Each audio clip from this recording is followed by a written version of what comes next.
everyone, and welcome to Chatty AF, the Anime Feminist podcast. My name's Amelia, I'm the editor-in-chief of Anime Feminist, and I'm joined here today by D. Hogan and Peter Phobian to talk about the end of the winter 2018 season. If you guys would like to introduce yourselves. Sure. I'm Peter Phobian. I'm an Associates Features Editor at Crunchyroll and a contributor and editor at Anime Feminist. Hi, I'm D. Hogan, the managing editor at AniFem. I also run the anime blog, The Josei Next Door, and you can find me on Twitter at Josei Next Door. So we are now at the end of the 2018 winter season. We did premiere reviews way back. We did a 3-episode check-in roundtable. Thank you, D. You trimmed like 2,000 words off that monster. We did a mid-season check-in podcast, and now we're here at the end to just kind of look back and see if anything has changed since we last looked at them, if there's anything we want to bring to your attention, if there's anything we particularly want to recommend that we might not have expected earlier on in the season. So we're going to go through as we usually do, starting at the bottom, not the bottom necessarily, but the least likely to be enjoyable by a feminist viewer.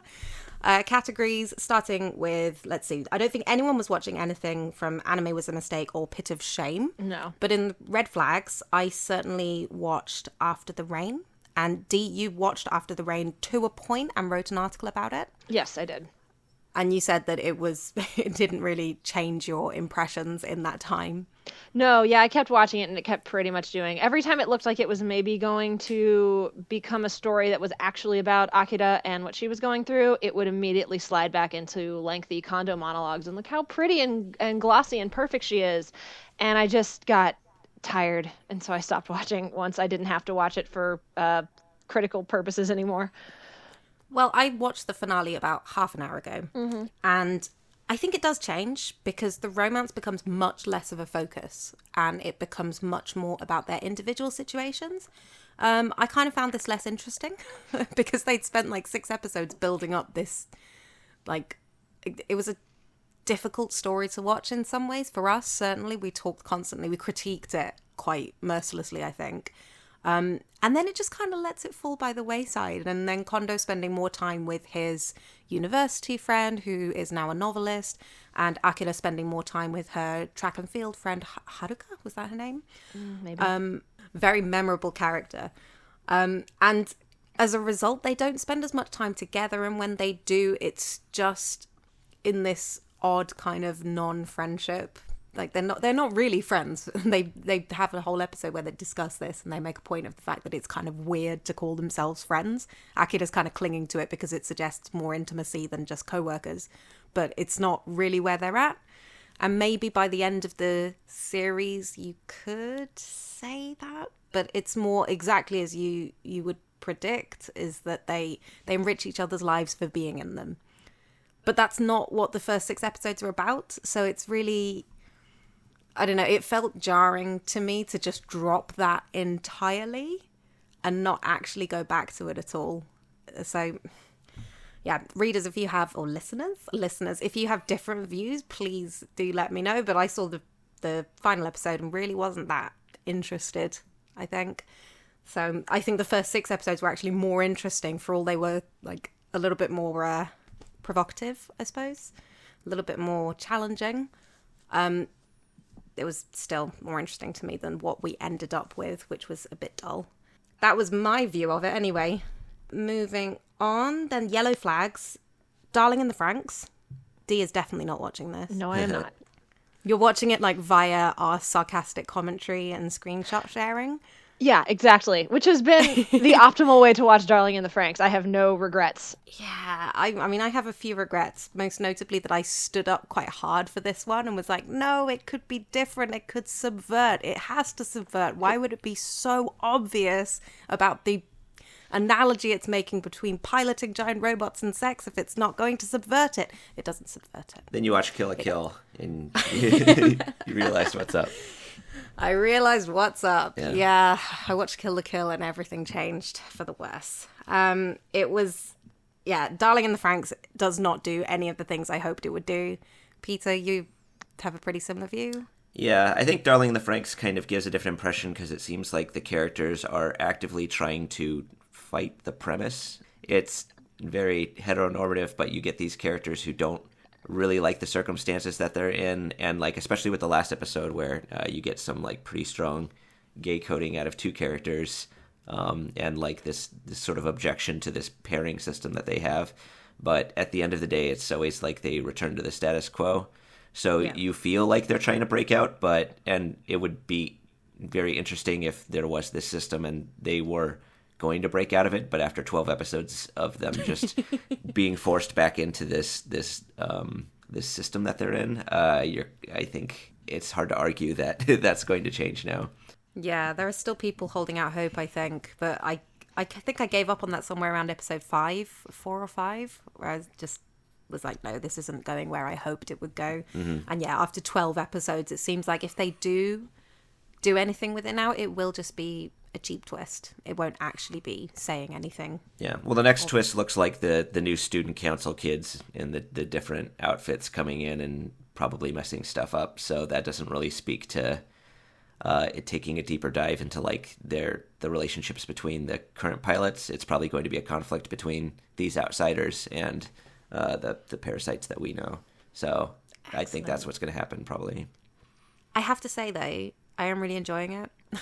Yeah. I kind of hate that I'm enjoying it so much, but I really look forward to it every week, and I am watching it, and there's something about it that is compelling to me, but not because of any kind of feminist relevance. I think I'm just enjoying the show. Yeah, I think the characters are good and the fights are good. And it's very visually attractive. All of those things I think allow me to keep watching it. It's so frustrating though how close they come to a subversion or a critique, and then they just walk away and completely establish the status quo again. Yeah, it feels intentional.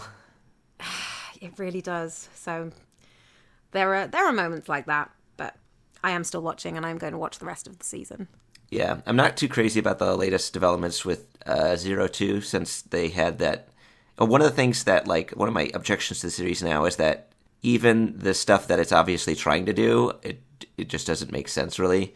02 had that whole episode where she gets involved in that fight between the boys and the girls because she kind of wants to, I guess, become more human and a part of the group, and seems to find success there, and kind of has a turning point where she seems happier. And then in the last few episodes, she's been getting more and more angry at we don't even know what, really. And she's not talking to Hiro. And so the exact opposite of what she accomplished previously is happening now, with no precipitating incident that would drive that, which is confusing. We'll see how the next 12 episodes go, I guess. Yep. Ms. Koizumi loves ramen noodles. Mm-hmm. You're watching this one, Peter. You watched it to the end. Yeah, the whole thing. So we actually have an article coming down the pipe about this show. Oh, good. Mm-hmm. Yeah. And I guess I won't get too into it since you can read the article, which is very good. Basically, it's a pretty fun show, I guess. It's kind of one of those status quo shows where almost exactly the same thing happens every episode. I think episode 7 was kind of the standout for me, since they messed with the formula a little bit and did some fun stuff. But mostly it's just kind of watching Miss Koizumi eat ramen and people being really weird around her. The big kind of issue with the series is that the kind of most of the time the perspective character of the series, is just obviously a stalker. And in fact, in the second half of the series, they make a joke where she's like in her room and there's pictures of Koizumi plastered all over her walls, and she has like logs that she keeps of all of Koizumi's activities that she's writing in. Oh, yeah, and she caresses the picture and says she belongs to me and that kind of stuff. That's creepy. Yeah, so that's not great. That's not great. Yeah, that, and they like really kind of sexualize them eating ramen a lot of the time. They get like a blush. They kind of let out a very suggestive gasp after they finish their bowl, and it's pretty obvious what they're trying to do. So I wondered if they would do, like episode 3, I think it was, Yu has this moment where she kind of connects with Koizumi slightly. Like Koizumi collapses because she hasn't eaten enough ramen or something. So Yu drags her back to her house and ends up cooking her like 8 different kinds of ramen, recipes that she made up. And they kind of have like a moment where Koizumi like respects her as a ramen cook or something like that. But then it just goes right back to Yu stalking her again. So nothing happens, Awesome. and the status quo is maintained all 12 episodes. Excellent character development there. Great. Okay. Next category, Harmless Fun. We've got quite a few in this category that we ended up watching, I think. So, Hakumei and Mikochi, and Dee, I think you said you're not quite caught up, but almost, and really enjoying it. Yeah, I caught the first 3 early on in the season, liked it, but just I had a lot of other shows on my plate. And then some of those shows dropped off because they ended up being kind of disappointing, or I just lost interest. And first of all, the AniFem Discord, and then a friend of mine as well, were talking about how much they were enjoying it. And I was like, okay, well, I hadn't officially dropped it, so I'll go back and check it out again. It's really very, very nice. It is just a sweet show about these 2 young women. I mean, they're like forest fairies, so they're like, an inch tall or something, but they are adults. And it's just kind of about their day-to-day life in this forest with these, it's got a fairy tale quality. So like, talking animals and other little, sprites and things like that. And a lot of it is about sort of their career paths. One of them works with like a mechanic, not mechanic exactly, like repair person company. And so it's partly about like her journey towards, getting better at that.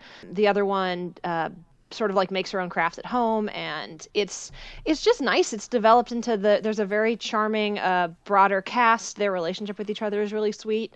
There's a little bit of heteronormativity in it, in that there'll be times when like, there's one episode where a character, thinks Hakumei is a boy and makes some comment about Mikochi being Hakumei's wife, and which they are definitely a couple.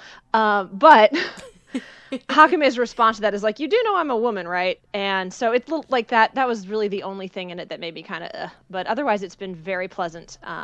And it's nice. It's like drinking a cup of tea before bed. And I say that as a sincere compliment. It's very relaxing. And speaking of which, How to Keep a Mummy. Also an adorable, very nice show. Yeah. I'm the only one who's seen that all the way through, huh?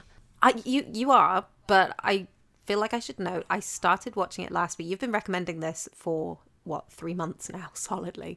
And I finally watched an episode last week, and I absolutely loved it. It is adorable. And I do intend to get through it, because I think it's going to be a show that I go back to just when, like, I want to watch something that's not actually thought-provoking, not actually challenging, just something quite relaxing. And that is the perfect show for that. Yeah, it's really adorable. It's mostly about taking care of cute pets. The second half does get into some more kind of complicated character development stuff, especially with the 2 main boys. They both are kind of prone to sort of taking on everything by themselves, but the other one doesn't want them to do that. So there's some nice themes about, like, community and being open and honest about your feelings with each other. And yeah, it was a sweet, nice show. I'm looking forward to keeping up with it in the manga form. When's that coming out? Well, it's all on Crunchyroll, at least in the US. I don't know how the Crunchyroll manga app works, but yeah, How to Keep a Mummy's on there. So I will just pick it up there now that I've watched the anime and kind of fallen in love with these adorable characters. It doesn't take long. I watched about 3 minutes of an episode and was in love with these characters. Yeah. So. And I'm not easily won over by cuteness. I usually have quite a knee-jerk response away from it. So this was, a bit of a triumph of a show, I think. Idolish 7, I just want to touch on briefly, because I don't think any of us watched it. Mm-mm. But no. I'm quite conscious that AniFem in general doesn't cover idol shows perhaps as much as they merit, given the massive viewership that it has in Japan, at least. And certainly, like, on my timeline on Twitter, I do see a lot of people talking about Idolish 7 at the moment and other shows previously. I recently downloaded the mobile game Utano Prince Sama Shining Live because my friend actually works at the company in Japan that makes it. And I downloaded it recently and I'm really getting into it. I'm really enjoying it. So that makes me want to watch this stuff a bit more. And I'm conscious that it's a bit of a gap at the moment. And Idolish 7 hasn't actually reached the end of its series yet. So I'm going to make a point to catch up, and then we can talk about it in the spring podcast perhaps, and just kind of come back to it then, once I've actually had a chance to go through it all. Sure, sounds good. Pop Team Epic. Am I the only one watching that? Yeah, I found it a little too exhausting. Well, this is so weird. And I think I said this in previous podcasts, so I won't belabor the point, but I don't normally find this kind of show appealing. I don't normally find absurdist humor appealing. I don't normally find this kind of episodic kind of formula appealing at all. I like kind of linear storytelling. I like it to be a bit more kind of grounded humor, a bit more character based, and that's not what Pop Team Epic is at all. But I found it bizarrely, I found it like a really good palate cleanser. When I watched a show that I wasn't that into, Kill la Kill, for example, while I was watching that, I'd use Pop Team Epic episodes between Kill la Kill episodes to kind of like reset myself a little bit. And I've never experienced that before with a show like this, but there really isn't another show like this at the moment. It uses so many different media, like puppetry and like different kinds of animation. Hell Shake Yano. Hell Shake Yano. Yeah, that kind of sketchbook flip chart kind of performance. I've actually got a friend here in London who does that. And so as soon as I saw it, I was like, I have to share this with my friend. And I think that's something that's quite unusual about Pop Team Epic is it's so weird that if you've got friends who are into kind of weirder humor, even like Western, slightly offbeat stuff, they might actually get a kick out of Pop Team Epic. It is something that potentially I would share with people who I know have that kind of humor already. Mm-hmm. I don't think there's any higher a barrier to entry to Pop Team Epic than there would be to comparable Western shows. So I've been really enjoying it, and I would definitely recommend it to people who I might not normally recommend anime to, I would say. And we do have an article on the site about it at the moment. Mm-hmm. So at the moment, it's going to stay there, don't worry. So please do read that article about how female leads in comedy are not usually allowed to be like the female leads in Pop Team Epic. Yeah, I wish Pop Team Epic nothing but the best, and I respect what it's doing. I genuinely do, but it's just not for me. Same. I totally thought I was going to be saying that, though, and it's so strange to me that I'm not. This season has just turned me upside down. It's things that I expected to not be into at all, I've really enjoyed, so I'm going to have to address my biases a little bit going forward, I think. Mm-hmm. School Babysitters. Am I the only one watching that one, too? Yeah, I dropped after the second episode. That's kind of fair. I did enjoy School Babysitters. I have recommended it. Huge caveat is that there is a comedy paedophile character, and he doesn't just show up once, he shows up a few times, and every single time I just want to... it's horrendous. He's like the Minotaur of the series. It's just... If you removed him entirely, everything would be improved. There would be nothing lost. And it's unfortunate. And School Babysitters in general does spread itself a bit too thin amongst its supporting cast. It's got quite a large supporting cast by the end of it. However, I do appreciate the fact that supporting cast includes a lot of working women. It includes Yuichi's female classmates, who I actually really enjoyed. I liked both of them. And they're quite different character types. And it's quite a diverse group of people. And in terms of character types, by the way, not in terms of any kind of ethnic diversity whatsoever. So don't get your hopes up. And it's just one that I really enjoyed watching week to week, but there are very, very good reasons to drop it. Very good reasons to drop it. As soon as you have a character on screen who is sexualizing small children, like that's a really good deal breaker. I completely support that. Mm-hmm. Am I still the only one watching Citrus? I finished it. Oh, you did, whole Peter. Section. Yeah. Peter finished it. There Great. you go, Amelia. You can talk about it instead of me. Yeah. Yeah. I feel like we've basically talked about all the issues that Citrus had in the mid-season. Those just sort of maintain. They how they have the whole. I guess we were at episode 6 then, so they had the first consensual kiss, which crazy. Yes. But yeah, they kind of that at the mid-season. Fall back into more non-consensual stuff after this weird schism they have. Then it just becomes, I kind of guess, a more formulaic romance where there's constantly a new competitor randomly coming into the scene who wants one character or the other, and then the other character has to fight for them, but then for some reason they don't get together again afterward anyway. Just like all the most frustrating parts about any type of school romance series, I guess. I guess, I don't know if we were at Matsuri yet. No, we weren't. She's pretty problematic too. Yeah, she's a difficult character. Out of all the characters, I'd say she's the one who's committing sexual assault on purpose. With the other characters, it's kind of like something that happens or something they do because they're emotional.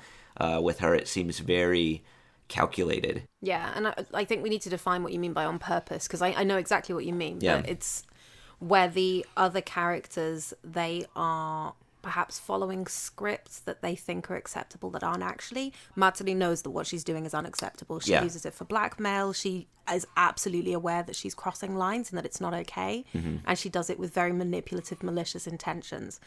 And she's younger than both of them, which just makes it worse. So I found Matsuri really difficult. But I actually ended up shipping Yuzu and Mei a little bit, which I'm not proud of, but that is the design of the show. It does want you to feel that way about them, and I did end up supporting them a little bit and rooting for them. So I probably wouldn't recommend this to anyone, but if anyone else is still watching it and has had that same response, please let me know so I don't feel so alone. Okay. Yep. I think that's it for all the ones that we kind of watched but aren't like necessarily feminist heavyweight, shall we say. Moving on though, Record of Grancrest War in the Feminist Potential category. Now, I was really excited about this one at the very beginning. Me too. I really thought it was going to be a show for me. And then we all dropped it at around the same time without really talking about it with each other. What happened there? I'm going to say I think it was my biggest disappointment of the season was Grancrest War. Yeah, me too. Especially given that Hatakeyama was directing. And I really think he did the best he could with very subpar material, which I think we can get into a little bit as to the exact reason I dropped. So I dropped for two reasons. One, which I think, Peter, you'll probably also agree with me on, it just kept barreling through. I kept thinking the story was going to like slow down and become like more character driven, and it never did. It kept feeling like it wanted to. There would be these bursts of really nice relationship moments or character beats or what have you. I liked there was a flashback episode with the prince and the princess that I liked quite a lot, actually. Yeah. And then it spun around the next week and was back on its bullshit. Just pitched battle campaign, barreling through it. These tiny moments of these tiny, again, really good character moments that didn't really feel earned because we got rushed through them so quickly. So I had basically dropped it shortly after the flashback episode because I realized that I wanted it to be a show that it wasn't going to be. And the female characters kept getting more and more kind of sidelined, which I did not like because the thing I liked so much about the early episodes was how cool the female characters were. And then, right when I had pretty much decided I was going to drop it anyway, there's this weird, uncomfortable plot beat where the princess character, whose name I cannot remember, Marin. Basically, like, prostitutes herself to get a alliance with one of the guys on the other team. Am I describing that correctly, Peter? Yeah, it's that like he's kind of like a Middle Eastern prince who is like a really good soldier. I thought he was really interesting, and then they made the brown guy a bad guy, and I was like, why? I know why. Well, and it was, the thing about it was that scene is about as well done as you can possibly do that scene. Yeah. It's very respectfully handled. It focuses on her, and it's super duper uncomfortable. And I think intentionally so. I think like you're supposed to feel like, oh, this is a thing she super doesn't want to do, but she's doing it like for the cause, basically. And it's about as well done as far as like directing and staging goes as you can possibly do it. But as a narrative point, it doesn't need to be there. I did not get the purpose of it. And it was very unpleasant, and I was just done. What was your reason for dropping it, Peter? Pretty much the same thing. I think kind of expanding on that particular scene, because I quit that episode, actually. I feel one of the like results of it being so rushed is you don't really ever have a good kind of comprehension of what's going on. That's the problem with the show. It's like it seems like it's all this rushed expository information that's leading towards something, but I guess the show is actually just rushed expository events, and that's the entire plot. But it doesn't even meet its own objective in sort of describing the situation of this world to you, because that was right after the flashback episode with her and the prince, who you discovered actually genuinely loved each other. But their marriage was broken up by that event in the first episode where both their fathers were killed. But that doesn't suitably explain why the marriage was called off. You assume there's some sort of political machinations at place that would make them getting back together a bad idea for some reason. But there's never any good reason given for why they can't just get married and actually create an alliance that would stop all war on the continent forever. Oh, sorry, can I pop in real quick? Yeah, if you have an explanation. Yeah. Yeah, no, Yeah, the sense I got was the princess broke off again. I don't remember people's names. The princess broke off the engagement because every time she kind of talks about it, she thinks back to their fathers being killed by this unknown evil and how something did not want them to be together. So the sense I got was that she was trying to keep him safe, that she was worried that if they went through with the engagement or if they allied, that whatever was trying to keep them apart would come back and kill him or her. And so she was trying to protect him by creating a distance between the two of them.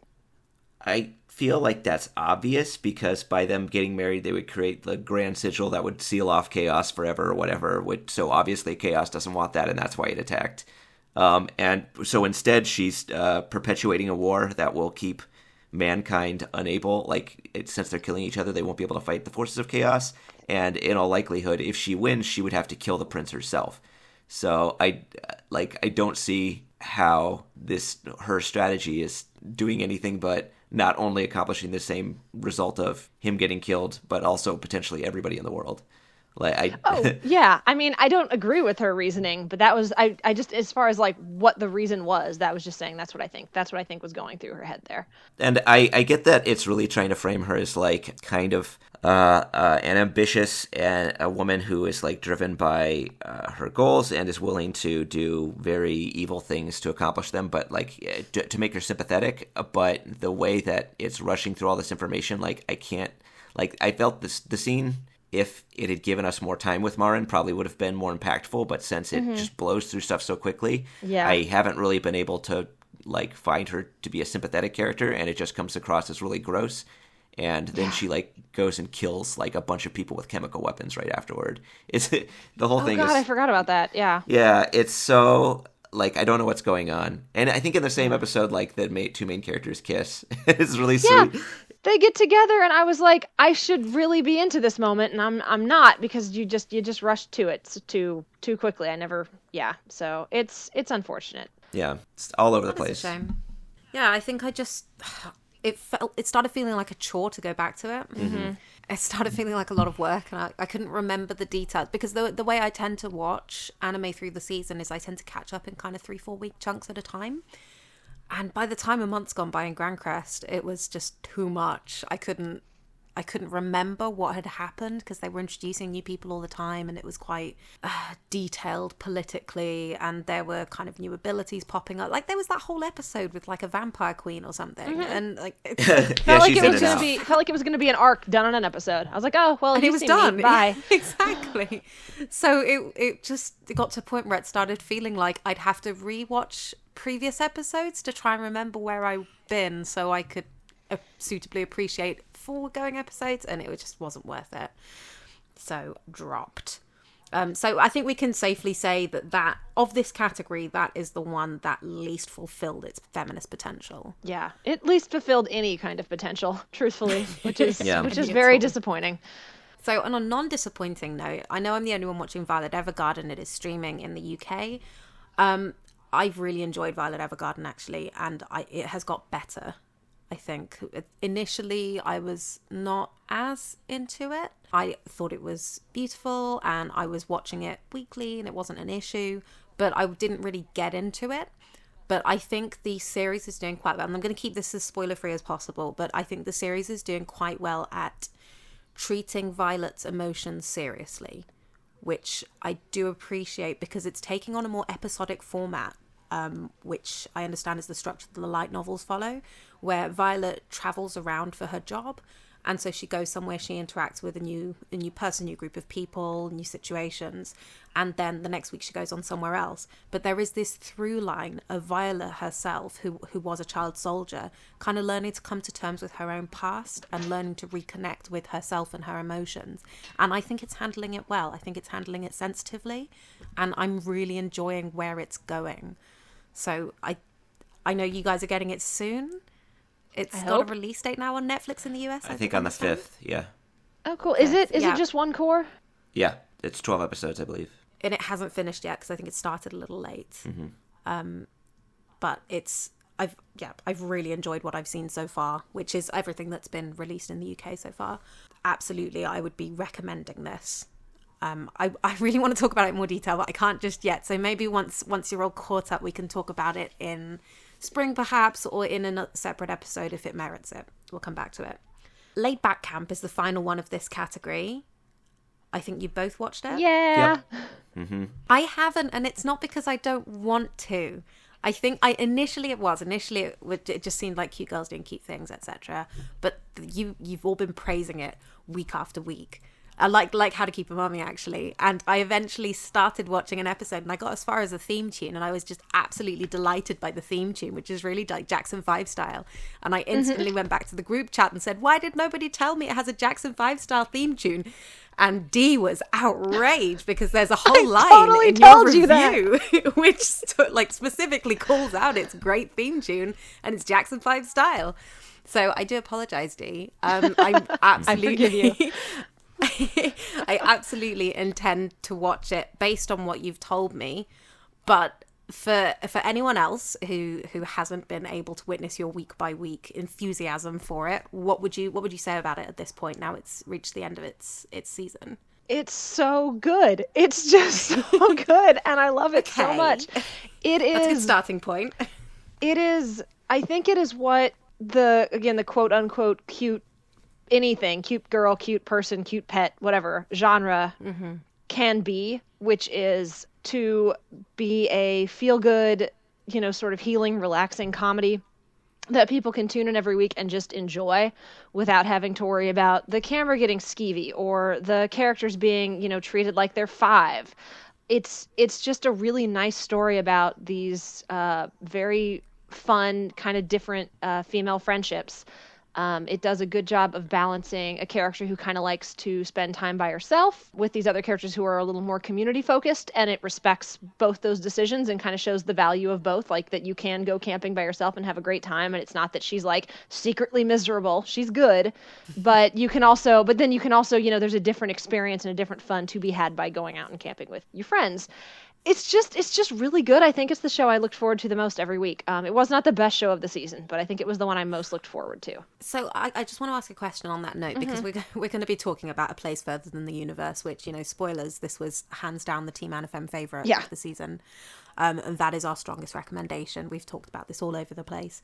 But you've compared the two before. And so just putting the two side by side in terms of how they present young women, how they present their friendships, like, does Laid Back Camp do similar kinds of things to A Place Further Than the Universe? Yeah. Or does it approach things in a different way? I would say yes and no. I think the biggest strength of Place Further is that it's really realistic. It is very grounded, I think, it's very like kind of emotionally hard on its sleeve for sure. But I think it does a good job of balancing kind of like the difficulties of being a teenage girl and then these kind of like, silly or exciting moments of like going on an adventure with your friends for the first time and things like that. Laid Back Camp does the same thing, but the tone is not as geared towards realism as A Place Further is the way I would describe it. It's a comedy. So the characters are a little bit more broadly defined. The jokes are a little bit sillier, a little bit more absurd here and there. I think they're doing similar things, but again, they exist in slightly different genres.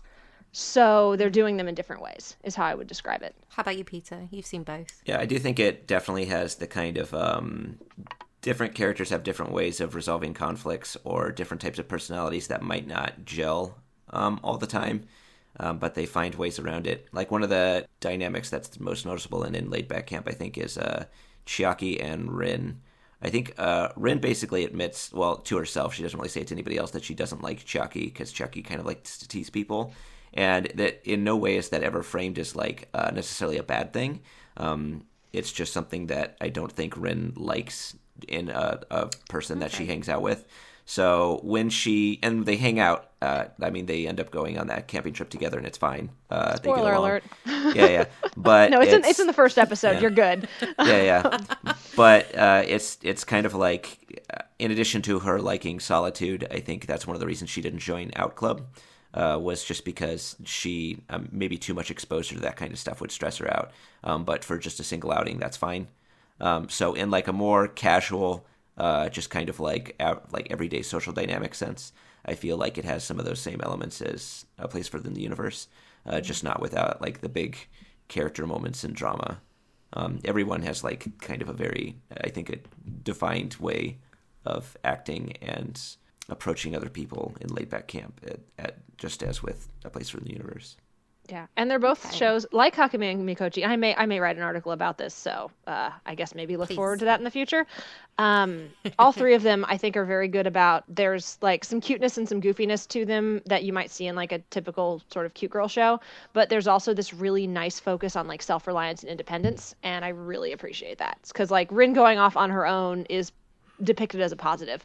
It's like, oh, look at her, she's independent and she plans these trips on her own, and the girls are all kind of planning these camping trips on their own and going out together. And I like that a lot. I like that element of, encouraging these young women to be self-reliant and go have adventures and all that good stuff. It was the same with Girls Last Tour, yeah. Well, Girls Last Tour was also apocalyptic, so it was a little different, but... I've heard it described as slice of life, and the girls are very, the kind of survivalists. That is true, though.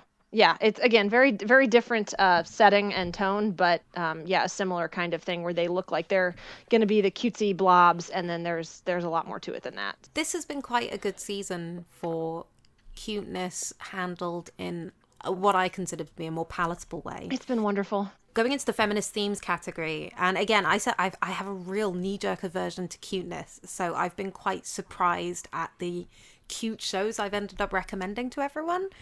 Sanrio Boys is absolutely one of those. Mm-hmm. And I think we were all a bit taken aback by Sanrio Boys initially, because it's a toy advert. It's designed to sell toys. And it's not just toys, it's Hello Kitty and pals, which we would not expect to be discussing kind of feminist themes in a show selling Hello Kitty. But I think it's been quite consistent in actually doing interesting things on that level. Now there's a big jump between the first half of the show and the second half of the show. The first half of the show is much more about the individual boys kind of overcoming their inhibitions or overcoming kind of personal barriers that they've put up for themselves and becoming more authentic, more true to themselves, and also becoming closer friends. And then the second half is putting on the performance, and it's much more centered around Kota, the sort of the main character, I guess, but he's like the everyman character at the beginning who ends up being brought into this world of kind of interesting, attractive people, and he feels like he doesn't really match up to them. So I found that really relatable. Oh, so did I. A lot of people will. Yeah, I think a lot of people will. So I really enjoyed both halves, but I completely see that there might be a chance you'd enjoy one half better than the other. And certainly in terms of feminist themes, the first half is the heavyweight. There's a lot that I really enjoyed about it, though. And I got to the end and I just wanted to rewatch from the very beginning. I wanted to see them become friends again. And kind of the first half almost started feeling like a prequel to the second half.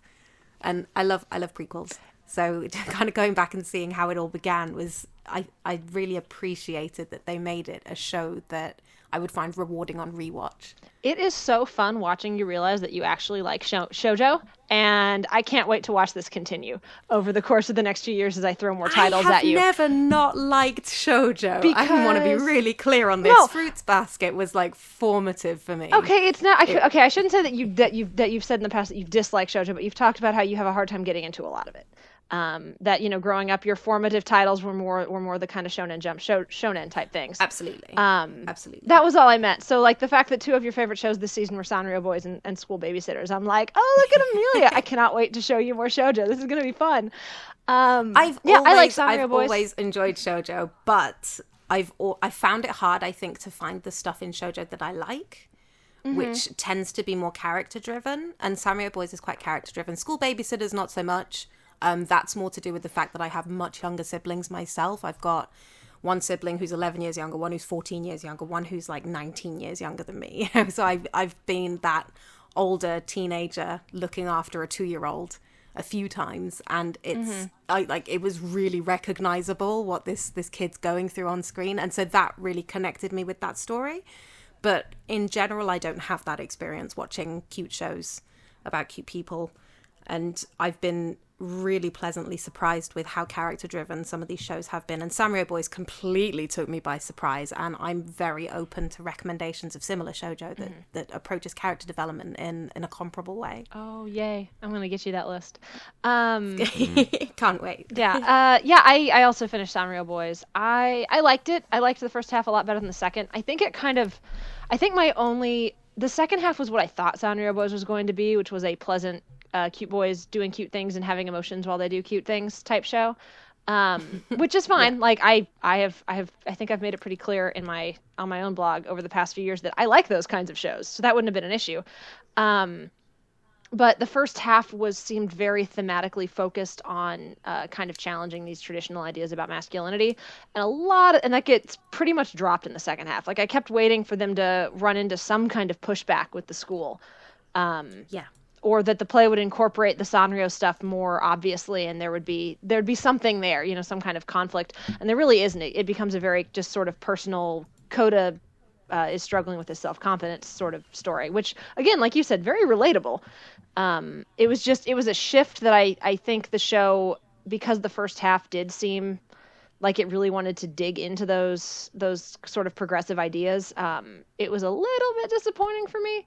But I still had a good time. It was a cute show. I like that. I think it skews kind of young. I think you could show it to a preteen very easily, and they'd enjoy it a lot. And I think some of the parts in the second half that maybe struck me as a little melodramatic, I kind of had to take a step back and go, no, this show is for a younger audience, and the characters shouting their emotions like this that's good. That's going to resonate. So. I appreciated it. I loved that part. I really loved that because I remember being a melodramatic teenager all too well, and I absolutely would have been screaming emotions like that. Peter, did you watch this one? Nope. That's fair. You quite like the beginning, right? Yeah. The beginning resonated. Yeah, it did, and I respect what, at least it sounds like the first half actually was trying to do. I think that's very powerful and an important thing to say. It's just the anime itself didn't really resonate with me, so I didn't make it too far. Entirely fair. And in terms of what you're talking about, Dee, with the pushback, completely agree, completely get that. I know Vry mentioned in the mid-season check-in, I think Vry mentioned wanting there to be a male character like Yu's younger sister. Yeah, I kept waiting for something like that. Yeah, and there never really is anything. The second half is all about how once they found each other, they've got this strong community around them, and it's very supportive, and it's really warm and fuzzy. But especially with some of the themes in the first half where they're really drawing a parallel between liking Sanrio and being perceived as gay, and like they don't do anything with that in the second half at all. They don't. They don't explore that in the slightest. But it's fun in the first half, and their relationships are really sweet. And I enjoyed the whole thing, just to reiterate. I really, really enjoyed the whole thing, and I do look forward to rewatching it. And that has taken me by surprise in itself. And one thing I will add is the manga is ongoing. This is an adaptation of an ongoing manga. So we probably just hit like the Kota arc. I also don't know how closely the anime follows the manga. So it's totally possible that the series will come back to those themes, and we just ended the series on the Kota arc because it made kind of a nice capstone. But yeah, this was technically based off the manga, which started running in 2016. So I didn't know that. So yeah, there's definitely a possibility that the original story will come back to that. We just didn't get that in the anime itself. I would really like to see a sequel for this one. I'd love to go hang out with those characters again. Yeah, I'd be all right with that. I'd be okay with that. So tsundere of you.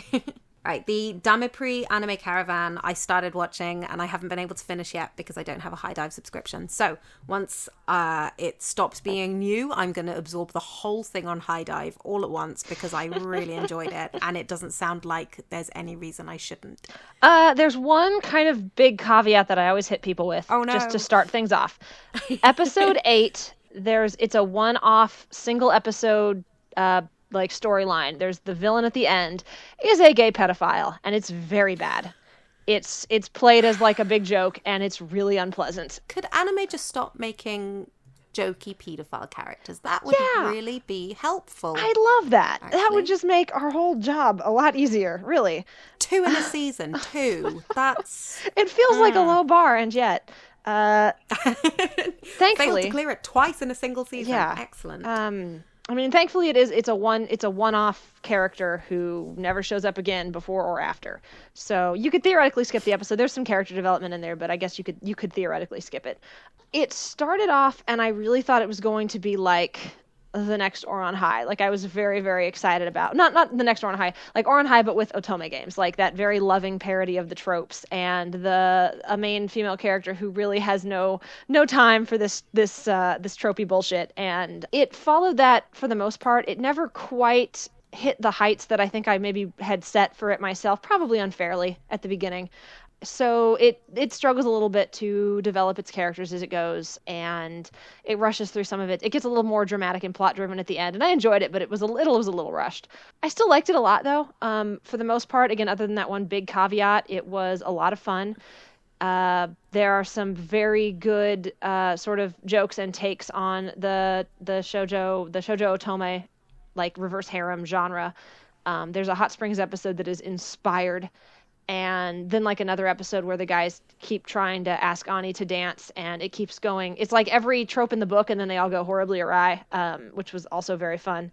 So I enjoyed it quite a bit. It didn't quite like enter that top tier of really great anime shoujo comedies that I keep on a shelf and look at and smile and caress sometimes when I'm having a bad day. But yeah, I still really liked it a lot. Ani continues to be great. She's the female protagonist, and she's wonderful. She's the best thing about the show. And I liked the guys too, but she doesn't put up with their crap. She's diplomatic. She reminded me of the Classicaloid caretaker. Is that a fair comparison? She's not as Kanae is very, the Classicaloid landlady it's much more temperamental. That's it. Like, she will go off on you. Ani is very sort of diplomatic and aware of her position, so she won't put up with crap, but she's also very polite about it. So they're a little bit different in that sense, but there is that sense of them as she's kind of the straight man around the guys, but then she'll also have these very good bursts of being sort of an awkward goofball herself. The story does a nice job of it. Does that thing that all Otome game adaptations do, because it's kind of just part of the genre, is you give the boys a chance to be sort of like romantic heroes doing romantic heroic type things, but it does a really nice job of balancing that with Ani not really needing them to. So, like, Narek shows up and bursts open. She gets kidnapped. She basically rescues herself. She gets to the main doors of the mansion where she was kidnapped, and they're locked. And she's like, dang, I wish Narek was here. He's really good at just bursting through doors. And Narek shows up on the other side and bursts through the door. And she's like, cool.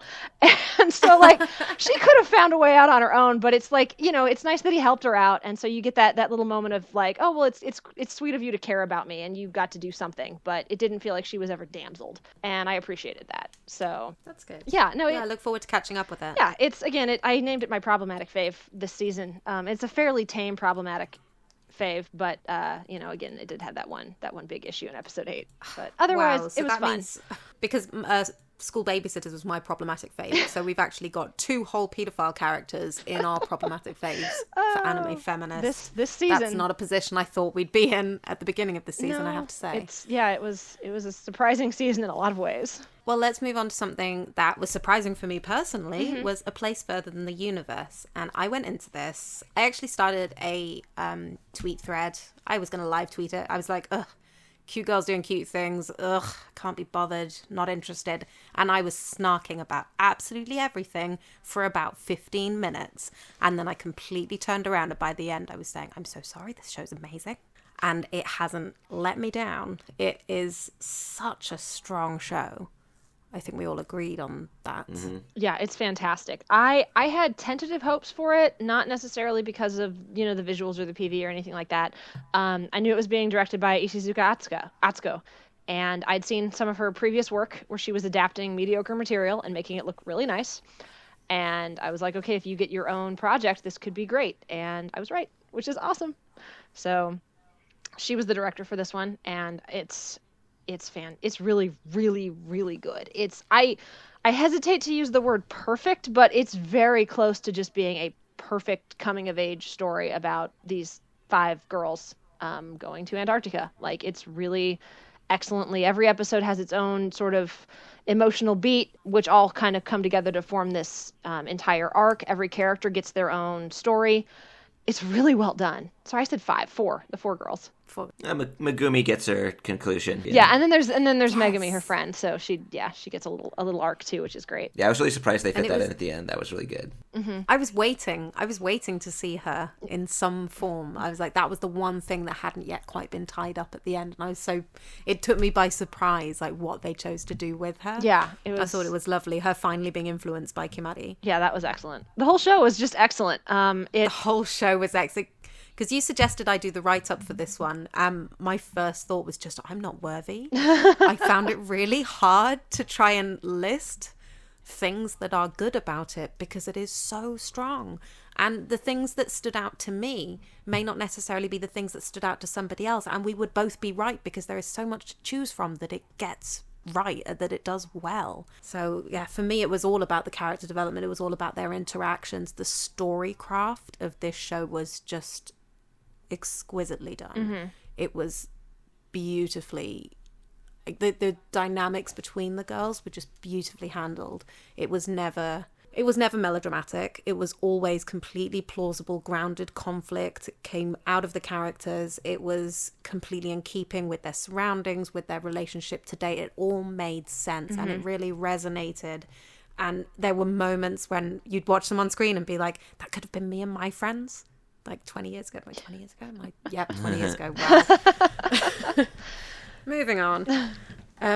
Peter, what was the kind of general fan reaction like to A Place Further Than the Universe? Because we've built up our own little bubble about it now, but I'm not sure if that view is shared beyond our lovely AniFem walls. I think the show did pretty good. I would say that, like, you know, outside of the Anna Twitter and Reddit bubbles, it certainly doesn't have as large of a following, but I wouldn't say it was unpopular either. That's good. Like, it wasn't like a super power show. It's definitely not as good as being on Anna Twitter for 5 minutes would imply. But yeah, I think it did pretty good. Well, we'll just have to keep shouting about it, and hopefully more people will find it. Yeah, there's two kind of things I want to point out, and I keep on harping on this, but it's really important to me. This show doesn't fall. All of the characters are incredibly well defined, and it basically never has internal monologues. And that is I don't want to call it a crutch because I think that you can use I think there's some people who are like, oh, you shouldn't use internal monologues in visual media, and I think that's kind of silly. So I don't want to act like that makes it better, but I do think that it is a little bit trickier to get character across, especially if you're juggling an ensemble cast, what this show basically did. Mm-hmm. And it was just between the animation, the character interactions. I mean, it was really, really well done. It is really multifaceted. It's never one note. I mean, so many episodes made me laugh out loud as well as cry, as analyze and appreciate it from that perspective. And it was just so well rounded. It blew me away week by week. And I don't think there was ever a week where I was disappointed. I was a little bit grossed out in the episode where they're all just really seasick for the entire time.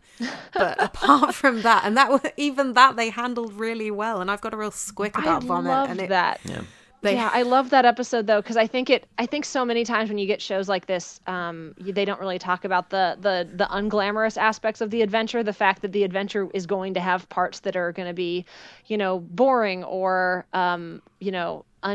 cute, uninteresting, or just straight up like unpleasant. Yeah. And so I really enjoyed that they basically spent an entire episode where it was like, well, we have to be miserable now. We made it to the thing we wanted to do, but we're going to be miserable. And then they called back to it in the final episode and said, well, that's just part of the journey. And that sums up the show in some ways. The gross throwing up sums up the show. It's just their approach to it. Like you said, it's not just all about being cute. It's not just all about like having fun. I completely misjudged it. I completely mischaracterized it when I thought it was cute girls doing cute things, because Kimari kind of, in that first episode, she comes a little bit close to seeming like that type of character, but it just disabuses you for that notion very quickly, and it progresses her relationships with the people around her very quickly. I think from episode 2 onwards, from the end of episode 1 onwards, I was completely sold, and every week I looked forward to it. That was one of the few I watched week by week rather than catching up in 3-4 week chunks. So good. Yeah, I think the show surprises you in a lot of ways with the character archetypes it kind of seems to be calling up to before showing you that they're an actually realized character. Like when Hinata was first introduced, I thought she was going to kind of be the comedic relief. because her reasons for joining and the suddenness with which she joined the group seemed very. It just happened. So I thought that, and all the three other girls. I mean, this progressed even when they introduced the oh my god, what's her name? Shiraishi. Mizuki? Yeah. Shirase. Shiraishi. Shirase is Shiraishi? Who's that? Shirashi's the idol girl. the Yuzuki. Yeah. They refer to them by both first and last name a lot. So I think with watching it, you stick with either their first or last names randomly through with different characters. But even at that point, I thought when they introduced Shiraishi, I thought that like she had a more like narrative reason for coming along, and Hinata didn't quite. She still felt out of place. But then you kind of realize some of the baggage that she's carrying later on, and she ceases to be like the goofy character, and you gets her own like subplot as well.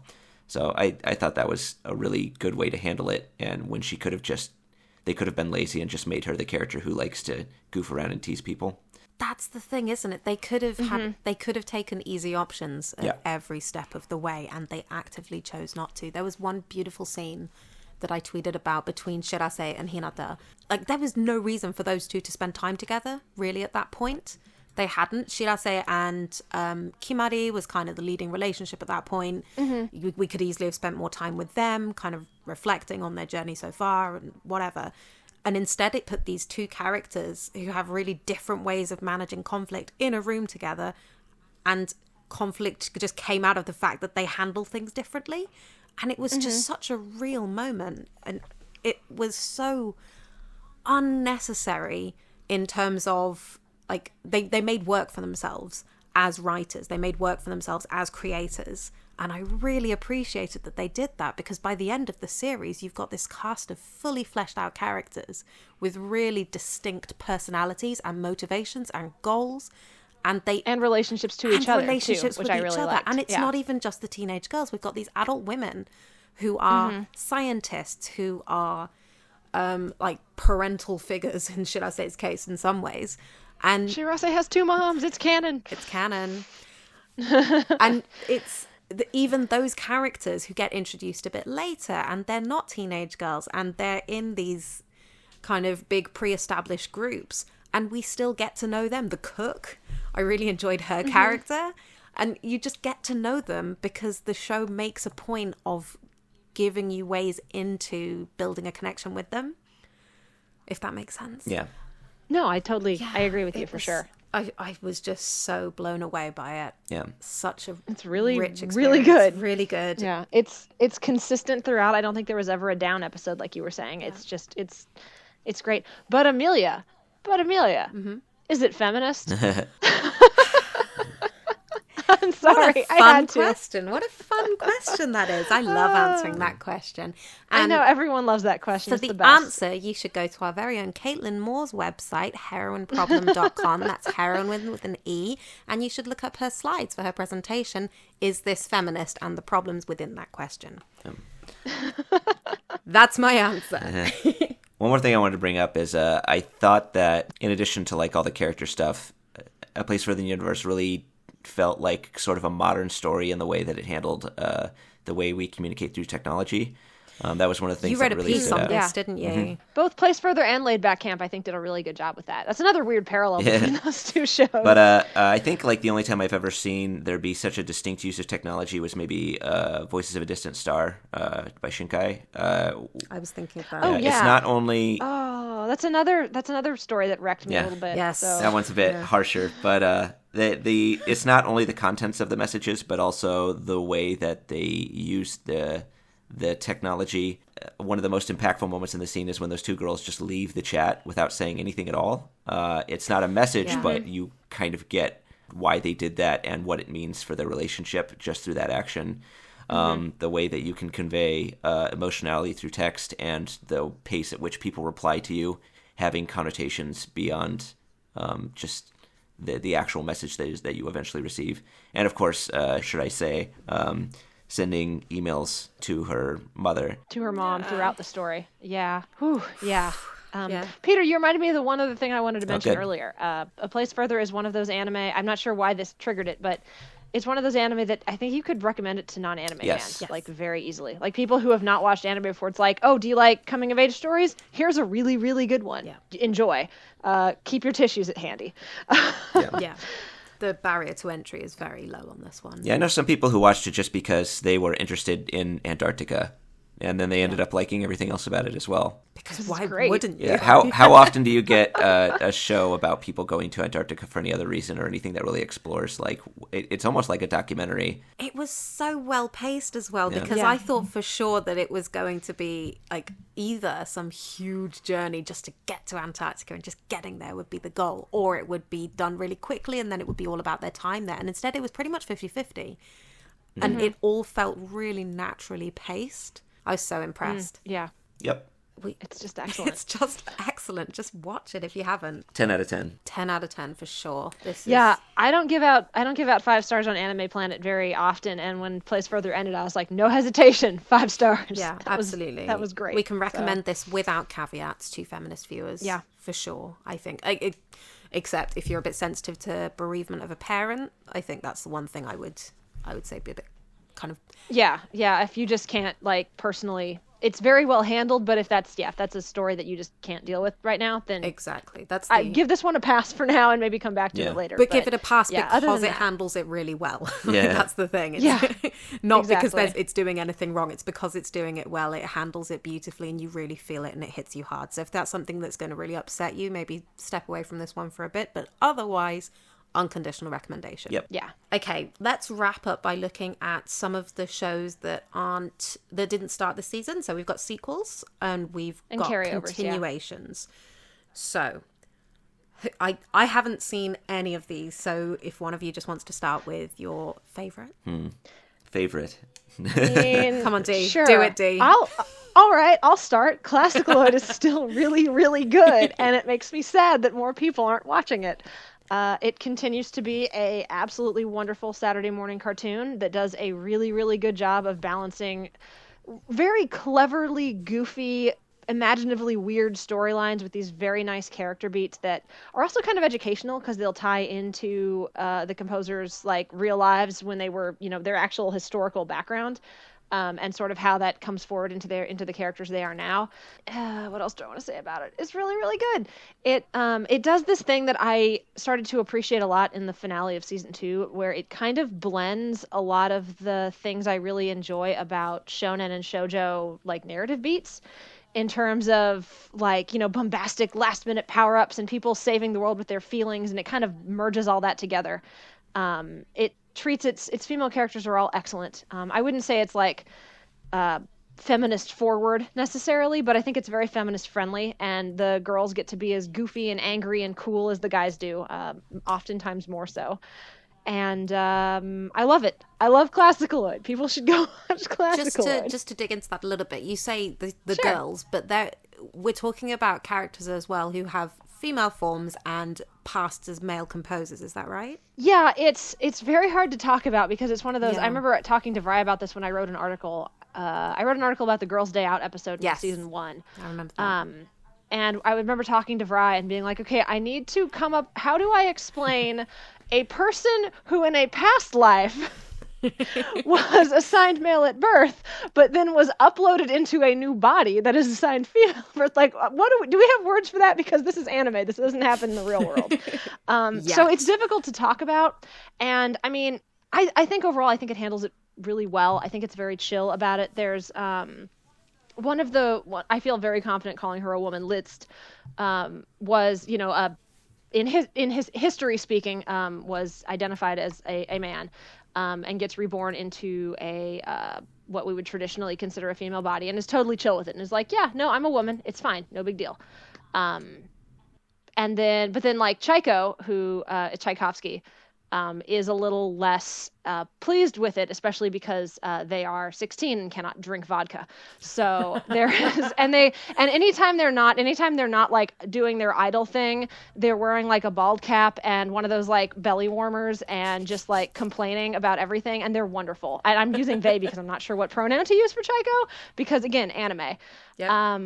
Again, I wrote a piece about some of the early episodes. They don't really dip into that well as much in season 2, but I still think they do a really good job with the characters and being sort of respectful of that line there and kind of letting them all sort of be themselves, I guess. And I really appreciate that about it, for sure. Great. It's one of those that again, you've recommended it so many times that I'm like, I should watch more of this. And I did actually watch the Girls' Day Out episode because of your piece, and I really enjoyed it. And it didn't require me to have any particular advanced knowledge of anything. No, it's the second season has a little bit more of a narrative through line. Okay. As far as it's mostly about Wagner joins the cast, and he has some insecurities about being like unwanted or quote unquote botched as a classicaloid. And so that's sort of the narrative through line of season 1. But a lot of it is episodic goofiness that sort of zeroes in on one or two characters. And so, yeah, it is possible to kind of, it really reminds me of a show that would have aired on Saturday morning when I was a kid, and I would have had a really good time with it. And so I think I appreciated that about it too. It's just that bombastic energy, I guess. Speaking of shows we watched as kids, Cardcaptor Sakura came back. Yes, it did. I'm behind. Peter, are you caught up on this one? Is it still girls giving each other compliments and making food? Have things happened yet? Yeah. I mean, it's definitely it's setting up what is going to happen, I think. You kind of... Things aren't happening yet, but it's setting up things to happen at some point. Pretty much they introduced that new character who, you know something important's going to go on with her because she's there at all. And now they kind of had some scenes with her where you find out a little bit of what's going on. It's not too clear yet, but it's kind of setting up the antagonist, I think. I don't know how much I should give away. No, that's fine. I mean, I struggled with this, and it seems like I'm not alone in this one, in that I really wanted to see kind of the card fights, and that's such a small part of the episodes I saw.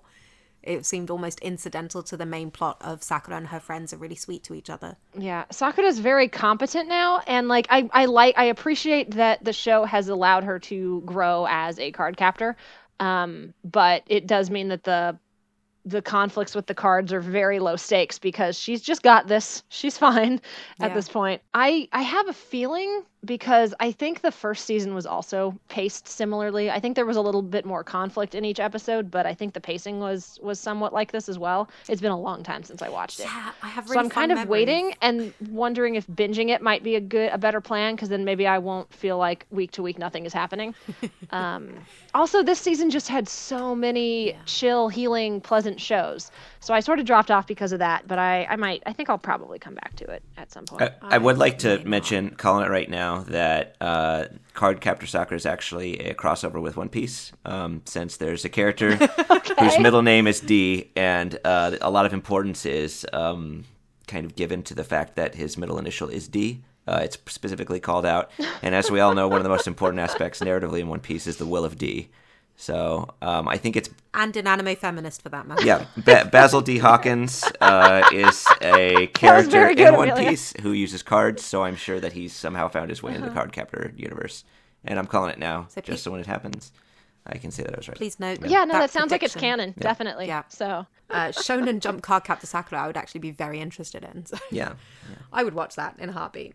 Okay, the last two that we've got listed to talk about. Let's start with March Comes In Like a Lion, because Peter, I know this is kind of your version of Classicaloid, as what Classicaloid is to D, March is to you. You've been talking about it for some time, saying you should all be watching and nobody this show. else will watch it. Fortunately, I think March has a pretty decent following. I know a couple people on Twitter who are pretty into it. But yeah, it's amazing. It actually just ended today with a double episode after it took a break during the Olympics. And the second season has been even better than the first. It really got into like some of the side characters. Like you find out about, there's Ray and these sisters and the sister's grandfather. It focuses on the grandfather and how he's like inspired to take better care of his health so that he can help the sisters out until they're like of an age where they are more independent and they don't need to rely on him financially. Just in this last episode, it did something amazing where Ray's got this really tragic backstory with his adoptive family, where basically his talent and hard work kind of ended up tearing the family apart through no intentional purposes of his. It's just kind of how things rolled out. And he decides to visit his adoptive mother, who is just sort of this silent observer to all this stuff happening. She was like the only character not given a voice. And it's like a half episode narrated just by her, as she kind of watched all this stuff happen and second guessed herself as a parent, and kind of like this really complicated relationship she had with Ray, because she knew he was a good person, but at the same time he was also, she realized that her husband related more to Ray than anyone in their own family, and he was kind of really interfering in her family, but he was just trying to survive and be a happy person, and he was so considerate of them she couldn't find any fault with him. So that was just like the last half episode. That's the last thing I got to watch before we started recording, actually. I'm going to pick it up probably the moment we end.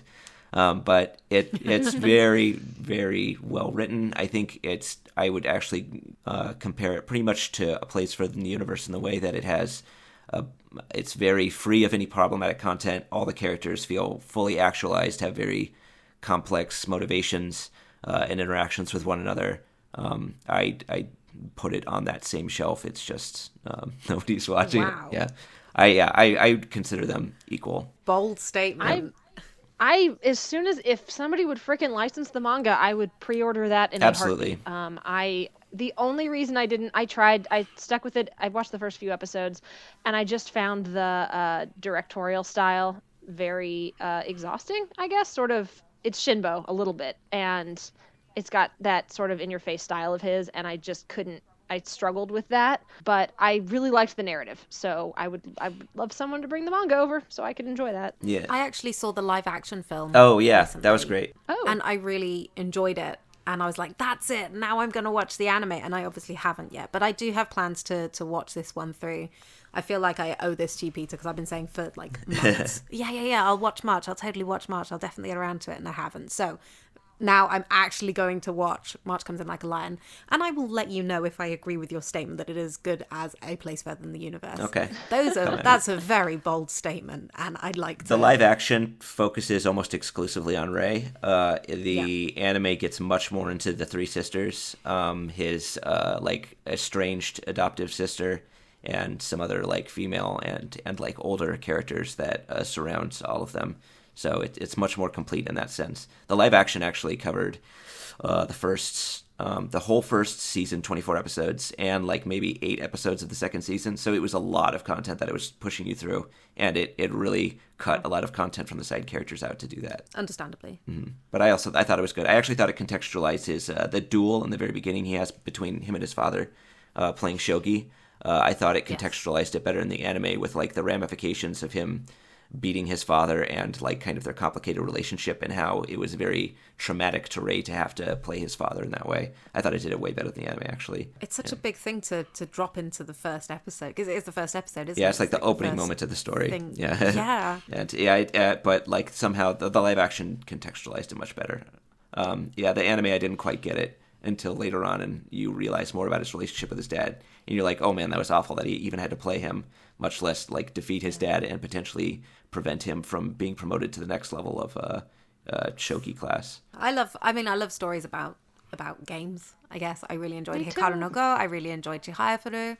And Heck yeah. the live action made it feel more about that kind of journey, that kind of almost kind of shonen protagonist way of like approaching it. But it wasn't just that. There was a lot more to it. His adopted sister does show up in the live action, and she is interesting. Oh yeah, she's one of the most fascinating characters, I think. Fascinating is the right word. She was a character I found really compelling, and I want to know more about her. And I love that there's this, how many episodes is March now? Like 50 episodes? 44. I think I just looked. 48. I was checking to see if it had been licensed, if the manga had been licensed yet, and I caught the episodes there. I think I love it when this happens, when you watch something live action and you just know there's like 48 episodes of anime that you can dive into. There's a manga series that you can dive into. It's always really really rewarding to be able to explore the same story through a different medium, from a different perspective sometimes. And it's something I think I'm really going to enjoy with March once I actually commit to starting it, which I promise I will. Yeah, hopefully the manga gets translated.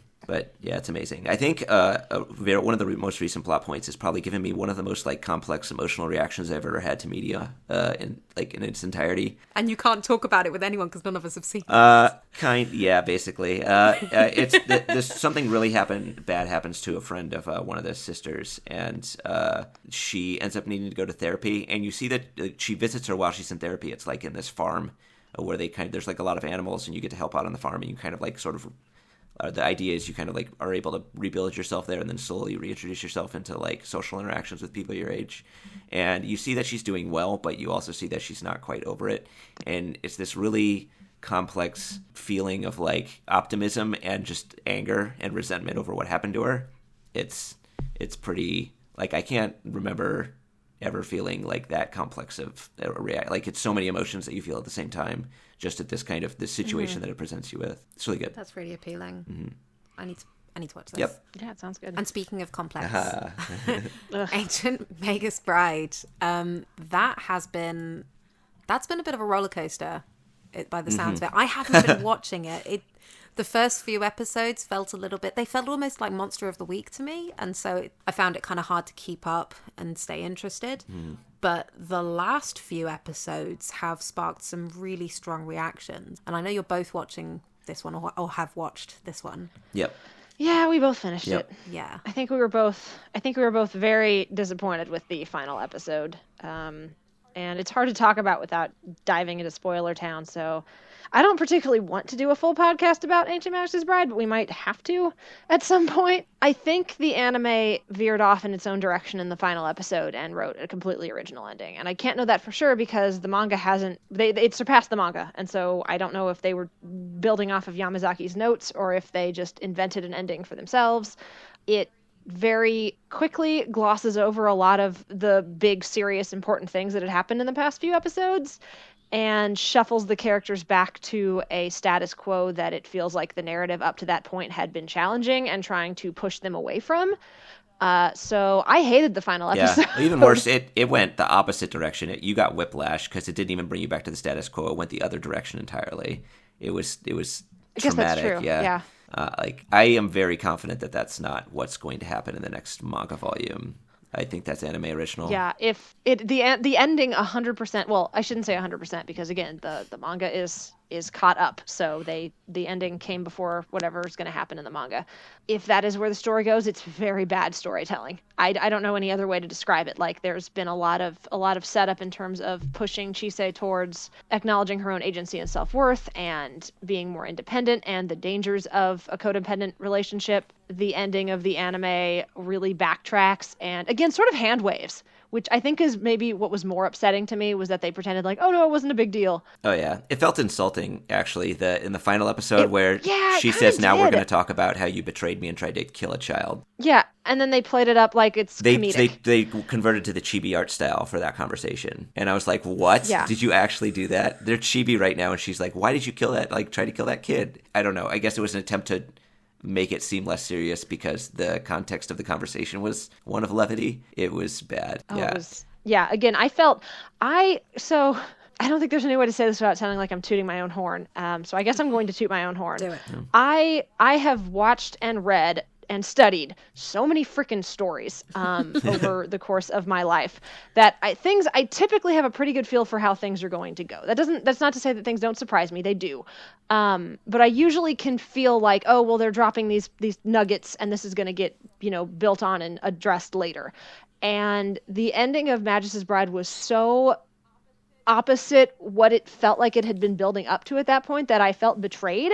And I don't know the last time I felt legitimately betrayed by a piece of fiction because I usually go, oh no, okay, I saw that coming. So yeah, I hated the end. I was so mad at that ending. And I just pray the manga doesn't go there because if it does, I have to burn all my copies of the volumes and that's going to be a bummer.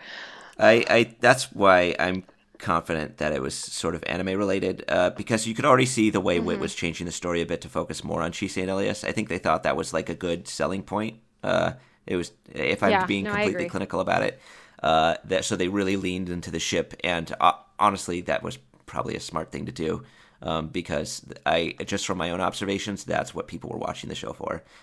They wanted Chise x Elias. That's what it was all about, at least for a good portion of the fan base. But I mean, I think both of us, when we saw the turn in episode 21, it seemed so well composed. Like you could look back at every single interaction they had and know it was leading toward that point. Then the way it's it basically sweeps all that work under the rug in the next 2 episodes. I feel like if Yamazaki put that much effort into creating that narrative turn, unless it's for sake of convenience or because there's only 2 episodes left, she wouldn't have just gotten rid of all that work. That's just the way that the series had unfolded. Like, I got so much respect. I respected Yamazaki already for the story she was telling, but after that moment, same. She'd really earned my trust. Like, is this a masterpiece, actually? My respect for her balloons went in that scene, and then when I read it later in the manga, because it was released slightly afterward, and even that scene was composed a bit differently. We talked a little bit about it. Was they cut some of the harsher lines from the anime, I think, in an attempt to make their soft ending land. But we'll see. Again, we don't actually know. It's possible that the manga will also make us very, very angry. Not. But I sincerely hope not, because again, Yamazaki, I feel, has really earned my trust up to this point. So. We'll see, I guess. Right now I think we're both just waiting for the next volume to come out. But it sucks because now I can't recommend the anime, and I might not be able to recommend the manga, and I've been very high on both of them for a while now. So you can recommend 22 episodes. Yeah, that's what I was about to say. I can recommend the anime as a 22 episode series. I'd say the conclusion episode 22 is very beautiful because it covers a lot of Chise's backstory, and she kind of gets a really good emotional conclusion, and then you just stop watching. At 22. And I think it does a pretty good job of handling. I think so many series really push towards that idea of like you have to forgive your parents, like no matter what. And I like that Magus' Bride, it allows Chise to find peace, but it doesn't force her to forgive the terrible things that her mom did to her before that. So I mean obviously it's emotional. I'm sure there are people who are going to have different reactions to it, but I thought they handled it well. Definitely. I think that was a very good end. Shame about those final 2 episodes. Oh, Shame they never aired. Shame we never saw what happened next. Well, that sounds like a good point to close on this particular podcast. Honestly, it's been a really strong season. I would say a surprisingly pleasant season. I really didn't expect a lot to come out of it, and there was a lot of really nice, fun shows. Yeah, absolutely. And there's a few that I feel like I could share with other people, even if they're not necessarily anime fans, and I really appreciate that. So, good season overall. Looking forward to spring, which has 50 titles? So many. And that's not counting sequels. That's just like that's new stuff in franchise shows. Well, spring it does look. This season looks really good, though. I'm really excited about the season. It looks There's certainly quantity. Now we'll see if there's going to be quality as well. You never know until it starts, I guess. Yeah. Well, again, I didn't expect much out of winter, and we ended up having some really good shows here. Yeah, for sure. Yeah, I've been really impressed. And looking forward to the next one. Although the next few weeks are going to be hairy because we've got 44 premieres that we're slated to cover. Yep. And diving in. Just a shout out to thank everyone who contributed to our campaign to sponsor the premiere reviews and to up our Patreon. We have actually been utterly successful with both goals. We asked for $880 to be able to cover these 44 premieres, and we actually made almost double. I think we're at $1,720 at the moment or something like that. It's been overwhelming, and our Patreon is now very nearly, I'm just going to check quickly, but it's very nearly at $1,800, which is just $200 away from breaking even. That's close. We're $1,795. Last Saturday, we're on Saturday now, and just 1 week ago we were at 1,436. Not that I was paying attention. And it's been really, really touching how many people have come out and said, no, this is really valuable to us. This is something we really appreciate. We have a use for, and we want to make sure that it continues. And a lot of people have told us that, and people are voting with their wallets for this. So thank you so much. I can't express enough gratitude for this, but we will be keeping going with it. There was a time when we thought we might have to drop them or reduce them, and Dee and I certainly have discussed alternative ways we could approach it. We don't need to. We absolutely don't. We now have, as long as our Patreon stays more or less where it is. and hopefully grows, we are absolutely safe for premiere reviews going forward. So thank you to everybody who contributed to that. Very much appreciated. Yes, thank you all so much. Okay. And tell your friends. Tell your friends about us. Maybe they'll want to throw a couple bucks at us too. We only need and then we can bring you more content. $1 a month. And on that subject, so you can find our work at animefeminist.com. You can find us on Twitter at Anime Feminist. You can find us on Facebook at facebook.com/animefem. We've got a Tumblr, animefeminist.tumblr.com. And as mentioned, we do have a Patreon. And this is patreon.com/animefeminist. All of the money that we use, it's actually listed on our Patreon page where every dollar goes. And I've now even added in like 10% to go towards Patreon fees. Like I've really broken it down. So you can see that almost all the money goes to paying people. Anything that isn't Patreon fees, basically, at the moment, goes to paying people. Once we pay everyone for everything that they do, it will go towards hosting. Like $2,000 is our break-even number. We're not quite there, so you know exactly where your money is going to. It's going to creating content. It's going to the people who are creating that content. And I'm constantly impressed by the work that the team does. I'm really proud of what Anime Feminist achieves, and it's only possible because we do have patrons, and every dollar counts. I cannot emphasize this enough. $1 a month absolutely contributes to keeping us running, to keeping us producing all of this work for you. And if you give us $5 a month, then you get access to our exclusive Anime Feminist Discord server, where we can have conversations like this all day, every day, if you would like. So if you can spare $1 a month, go to patreon.com/animefeminist and help us continue our work. Thank you so much to Dee and Peter for joining me today. This has been a really interesting discussion. Run slightly long, but I think you'll all agree it was worth it. Probably next season is going to be about 3 hours long, so look forward to that.